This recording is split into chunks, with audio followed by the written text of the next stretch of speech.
সপ্তাহে একবার আমি পত্রিকা সাক্ষাতে আমি ওনার কাছে গিয়েছি, কিন্তু আমরা বুঝতে পেরেছি, কিন্তু উনি মুখ খুলে কখনো বলেন নাই, আর শব্দটাও করেন নাই যে আমার কষ্ট হচ্ছে, এই কথাটা উনি বলেন নাই আমাদেরকে, কিন্তু আমরা বুঝতে পেরেছি শেখ হাসিনা ওনার কাছ থেকে যা কিছু ছিনিয়ে নিয়েছিলেন, যা কিছু ছিনিয়ে নিতে চেয়েছিলেন, ওনার মৃত্যুর পর জানা যায় আমরা দেখলাম যে শেখ হাসিনা নয়, আল্লাহ যাকে পছন্দ করেন আল্লাহ তার সম্মান তাকে দিয়ে থাকেন এবং ওনাকে উনি ওইভাবেই সম্মানিত করেছেন। দেশের মানুষকে চোখের পানিতে রেখে উনি চলে গেলেন আমার কাছ থেকে, আল্লাহ নসিব করুন। এবং এই যে বিষয়টি, এটাকে শুধু একটি মৃত্যু হিসেবে দেখলেই চলবে না, এটাকে আমাদের দেশের পরিপ্রেক্ষিতে চিন্তা করতে হবে। আসলে বাংলাদেশের স্বাধীনতা সার্বভৌমত্ব যারা চায় নাই, তারা দেশ নেত্রী বেগম খালেদা জিয়াকে হত্যা করতে চেয়েছিল এবং তারা সেটা সফল হয়েছে।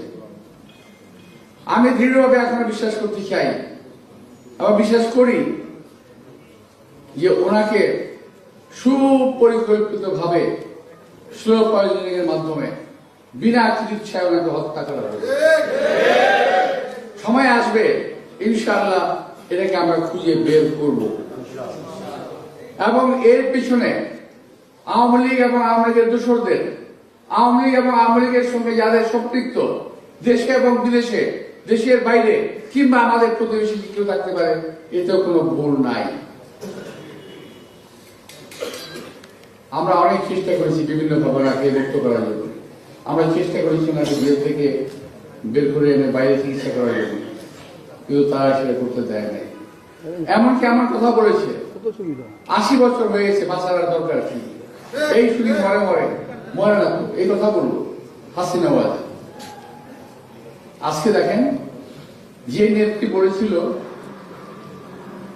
যে দেশের বাইরে আমার কোনো থাকার জায়গা নাই এবং আমি দেশের বাইরে যাব না, মরতে হয় এদেশেই মরবো, এদেশের মাটি মানুষের সঙ্গে মিলেমিশে আমি থাকবো এবং এই দেশের মানুষের সঙ্গে আমি থাকতে চাই, এই দেশে আমি মরতে চাই। আল্লাহ তাআলা তার আকাঙ্ক্ষা কবুল করেছেন। যেখানে দেশে রাখবে না এই চিন্তা করে ক্যান্টনমেন্টের বাড়িটা ভেঙে দেওয়া হলো, ওনাকে বের করে দেওয়া হলো। ওনাকে টেলিভিশনে ফুটে দেখলে এখনো কোনো মানুষ চোখের পানি ধরে রাখতে পারবে না কি করুন অবস্থায় ওনাকে বের করা হয়েছিল। এটা নিশ্চয়ই আপনাদের মনে আছে, অনেকে দেখেছেন। আজকে কি অবস্থা, ভাগ্যের কি পরিহাস, নির্মম বলবো না, এর চেয়ে নির্মমতা হাসিনার জন্য অপেক্ষা করছে। উনি আজকে দেশে নাই, দেশে থাকতে পারছেন না, দেশে আসতে পারছেন না, দেশে আসতে পারবেন না। এই দেশের মানুষ আওয়ামী লীগ এবং হাসিনাকে কখনো গ্রহণ করবে না। যারা আওয়ামী লীগ এবং হাসিনাকে প্রশ্রয় দেবে, আশ্রয় দেবে, চেষ্টা করবে, যদি আমরা বেঁচে থাকি, আমি যদি বেঁচে থাকি, অন্তত এইটার প্রতিহত এবং প্রতিরোধ করা হবে। রাজনীতি আজকে অনেক নতুন ধারা সৃষ্টি হয়েছে, অনেক নতুন ছেলেমেয়ে যুক্ত হয়েছে। তারা বিভিন্ন ভাবে আমাদেরকে, বিএনপিকে কালার করার চেষ্টা করছে যে আমরা নাকি আওয়ামী লীগকে প্রশ্রয় আশ্রয় দিচ্ছি, কালার করার চেষ্টা করছে, আমাদের গায়ে একটা ভারতীয় রং লাগিয়ে দেওয়ার চেষ্টা করছে। আসলে কি তাই? এই বিএনপির জন্ম হয়েছে বাংলাদেশি জাতীয়তাবাদের উপরে ভিত্তি করে। বাংলাদেশ জাতীয়তাবাদের বাইরে আর কোন চিন্তা বিএনপি করে না। বিদেশে আমাদের বন্ধু থাকতে পারে, নাও থাকতে পারে, কিন্তু আমাদের কোনো প্রভু নাই। আজকে যারা বিভিন্ন কথা বলে, বিভিন্ন কাজকর্মের মাধ্যমে বুঝিয়ে দিচ্ছেন যে আমরা বুঝিয়ে দিচ্ছেন যে ওনারাই দেশে নির্বাচন করতে দেবেন না। একটা চক্র বেঁধে উঠেছেন। সচিবালয়ে একদল কর্মচারী কর্মকর্তা ষড়যন্ত্রে লিপ্ত, এই পোস্টিং সেই পোস্টিং বিভিন্নভাবে তারা নির্বাচনকে অন্যভাবে প্রভাবিত করার চেষ্টা করছে। আমার ভাইরা যারা এখানে আছেন, আমার বিএনপি নেতাকর্মী ভাইরা অনেকেই পলিং এজেন্ট হবেন, অনেকেই কাজ করবেন, তাদের উদ্দেশ্যে বলতে চাই, আপনারা দয়া করে সাবধান থাকবেন। কোন ষড়যন্ত্রকে আপনারা প্রশ্রয় দেবেন না।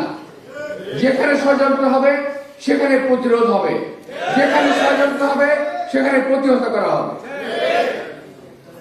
আর কিছু কিছু ছেলেপেলে আছে যারা উস্কানিমূলক কথাবার্তা বলে, কখনো আমার বিরুদ্ধে বলে, কখনো আমার নেত্রীর বিরুদ্ধে বলে, কখনো আমার দলের বিরুদ্ধে বলে। এই উস্কানিতে আপনারা উস্কানির ফাঁদে আপনারা পা দেবেন না। আমি কিছুক্ষণ আগে বসে বসে সোশ্যাল মিডিয়ায় ঘাটছিলাম, তো দেখলাম একটা ছেলে কথাবার্তা বলতেছে, বিভিন্ন রকম কথাবার্তা বলতেছে, এবং আমাকে মনে হচ্ছে কি জানেন, বাংলাদেশে আর কোন নির্বাচন নাই, একটাই নির্বাচন, ঢাকা ৮ মির্জা আব্বাস। বুঝছেন, একটাই নির্বাচন বাংলাদেশে এখন। এই মির্জা আব্বাসকে যদি হারিয়ে দেওয়া যায় তাহলে বাংলাদেশের বিএনপি হেরে যাবে, এমন চিন্তা ভাবনা তারা করে। বোকার সঙ্গে বসবাস করছে। মির্জা আব্বাসে কি হবে এটা আল্লাহ তাআলা লিখে গেছেন, এটা আমি বলতে পারবো না। তবে সারা দেশে বিএনপিকে কেউ পরাজিত করতে পারবে না ইনশাআল্লাহ। যে জোয়ার আছে এই জোয়ারটা থাকলেই হবে, ধরে রাখলেই হবে, বাঁচিয়ে রাখলেই হবে। মানুষজন অন্য কোন দলকে আর পছন্দ করছে না এই মুহূর্তে বিএনপির সামনে। শোনেন, এখানে যে কজন লোক আছেন, যদি আমরা হাতে গুনি, এক একজন লোক যদি 10টা করে ভোট কালেক্ট করতে পারেন তাহলে নির্বাচনে জিততে কোনো অসুবিধা হবে না। নিজের পরিবারের বাইরে 10টা করে ভোট কালেক্ট করতে পারবেন? আচ্ছা, আমি দেখবো এটা ইনশাআল্লাহ। আমি আশা করবো যে আপনারা যারা ঢাকায় থাকেন, যারা এলাকায় থাকেন, জায়গা এলাকায়, আর আমার এলাকায় যারা থাকেন, তারা যদি কয়েকটা টিম করেন তাহলে আমার জন্য অনেক উপকার হবে, আপনাদের জন্য হবে। আমি জিতলে কি আপনাদের লাভ হবে না? যদি হয়, আমি তো প্রার্থী না ভাই, আমি চিহ্ন মাত্র একটা, প্রার্থী তো বিএনপি, প্রার্থী তো আপনারা, আমি তো প্রার্থী না। আপনাদের প্রার্থী হিসেবে আমি একটা কি বলে রাখে, এটাকে একটা এক্সাম, একটা প্রতিনিধি মাত্র। জিতলে আপনারাই জিতবেন, আমি একটা অন্য জিতলে কি আসে যায়, কিন্তু সবাই মিলে যদি আমরা জিতি তাহলে আমাদের সকলেরই লাভ হবে, দেশের লাভ হবে, দেশের গণতন্ত্র রক্ষা পাবে, সার্বভৌমত্ব রক্ষা পাবে। আমরা কতগুলো নোংরা মানুষের হাত থেকে এই দেশটাকে বাঁচাতে পারবো। কিছু লোক আছে শুধু চাই ক্ষমতা, শুধু চাই ক্ষমতা, শুধু চাই ক্ষমতা। বিএনপি ক্ষমতায় বহুবার গেছে এবং যতবার ক্ষমতা গিয়েছে বিএনপি ততবার উন্নয়ন করেছে। দেশের মানুষের ভাগ্যের, দেশের স্বাধীনতা, সার্বভৌমত্বের, শহীদ রাষ্ট্রপতি জিয়া রহমানের কথা মনে আছে আপনাদের? আমি ওনার সঙ্গে অনেক মাঝে মাঝে আমার সঙ্গে ওনার সঙ্গে কথা হতো সামনাসামনি। আমি তো অনেক ছোট ছিলাম, তো ওনার আমি দেখতাম যে উনি অনেক সিরিয়াস কথাবার্তা বলে, যেগুলো অত্যন্ত ভয়ের ব্যাপার আর কি। ছোট ছিলাম তো ওনাকে আমি জিজ্ঞেস করলাম, স্যার আপনি এত বড় বড় দেশের সঙ্গে পাল্লা দিতে চান, একটি ছোট্ট একটা দেশ আমাদের, আপনি টিকতে পারবেন? উনি আমাকে রিপ্লাই করলেন কি জানেন? সবার জন্য বলছি এই কথাটা, কেউ জানে না।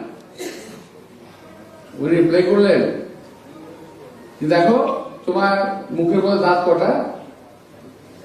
আমি বললাম কেন স্যার? 28 থেকে 32টা। ঠিক আছে, যাই হোক, দাঁত শক্ত না জিহ্বা শক্ত? আমি বললাম দাঁত শক্ত। তো তো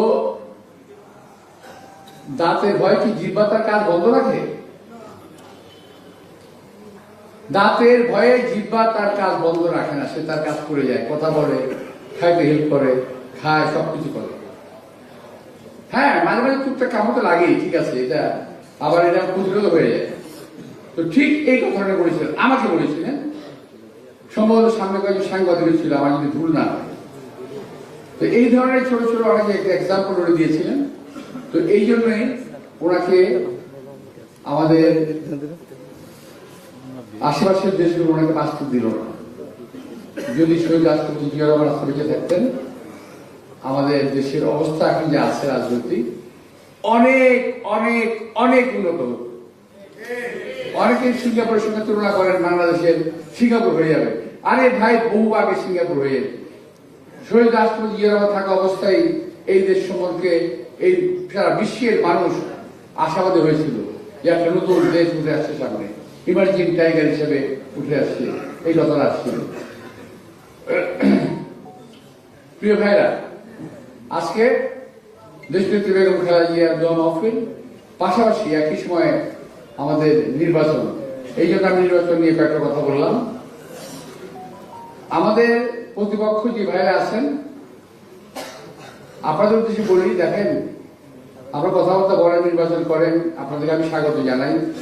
এখানে আসলে যদি সম্ভব হয় আমার বাসায় আপনারা এসে চা খাই যান, চা খান, নাস্তা খান, বিরিয়ানি এখানে সব খাবো, কোনো অসুবিধা নেই। কিন্তু ভাই, দয়া করে উল্টা পাল্টা কথা করেন না। খালি উল্টা পাল্টার কথা কয়, মানে পায়ে পাড়া দিয়ে ঝগড়া করতে চায়, বুঝছেন? আমি ঝগড়া করবো না, যত বেশি আপনারা করেন। আমি এবং আমার দল ঝগড়া করবে না। আপনাদেরকে আমরা বিরিয়ানি খাওয়াবো, আমি আপনাদেরকে চা খাওয়াবো, যা চা তাই খাওয়াবো, কিন্তু ঝগড়া চেটির কথা করেন না। আমার বাসায় সাহেব বইকে দেন, অসুবিধা নেই, কিন্তু পাবলিকলি কথা এগুলো করেন না। খুব খারাপ। দেশটাকে সংহত হতে দেন, সহ্য করতে শিখুন। শুধু একটি হতেই হবে এমন ভাবার কোনো কারণ নেই। যদি আপনি ভালো থাকেন, যদি আপনি ভালো হন, তাহলে মানুষ আপনাকে ভোট দেবে, আমাকেও দেবে। একটা প্রশ্ন শুধু আমার থাকে, কি জানেন? আপনি যদি এতই জনপ্রিয় হন, তো বাড়ির যান না কেন নির্বাচন করতে, বাইরে কেন? আমার প্রশ্ন এটা। নিজের যে ভাষাটা আছে, যান না, ওখানে করেন নির্বাচনটা। আমি তো আমার বাপের বিরুদ্ধে নির্বাচন করতেছি এখান থেকে, আমি আমার মাতৃভূমি বাপের বিরুদ্ধে নির্বাচন করতেছি। কিন্তু যারা ঢাকার দিকে নজর দিচ্ছেন, ঢাকা কি একটা আকর্ষণীয় জায়গা? শুধু কথা বলেন। আমি তো জানলাম যে আপনি, আপনার যারা অনেকেই আছে দেশে যাইতেই পারেন না, গেলেই নাকি মাটির রেখা ফেরত আসে, যাইতেই পারেন না। তো এখন ঢাকা বাইছে নিয়েছে। তো যাই হোক, ঢাকাবাসী অত্যন্ত বিশাল এবং উদার মনের অধিকারী, যারা আপনাদেরকে মারধর করবে না। আপনাদেরকে আমরা সানন্দে রিসিভ করব। বলেন কবে